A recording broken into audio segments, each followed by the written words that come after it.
अस्सलाम वालेकुम। मैं इस वक्त मार्शे में मौजूद हूँ। पेरिस में ओपन बाज़ार को मार्शा कहा जाता है। ये एक ब्यूटी का मार्शा है जिसमें मुख्तलिफ़ किस्म के बालों को कलर करने के लिए रंग पड़े हुए हैं। इसके अलावा ये परफ्यूम्स वगैरह, डिओड्रेंट्स वगैरह पड़े हुए हैं। सारा ब्यूटी का सामान इधर मौजूद है। ये मुख्तलिफ़ किस्म की क्रीमें पड़ी हुई हैं, आप देख सकते हैं। ये टूथपेस्ट और ब्रश वगैरह पड़े हुए हैं।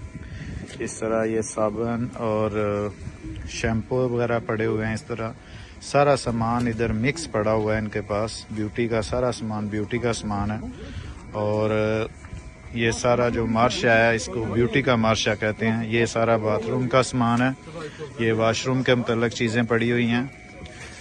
ये सारी चीज़ें वाशरूम के मुतल्लिक़ हैं।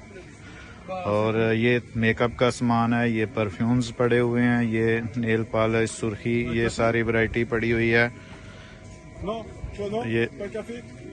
ये सारा सामान पड़ा हुआ है। ये सारा सामान भी ब्यूटी का सामान है, ठीक है।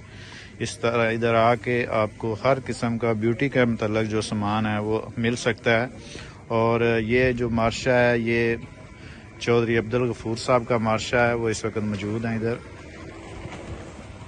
तो इधर आपको हर किस्म का ब्यूटी का सामान मौजूद है और आसानी से मिल सकता है।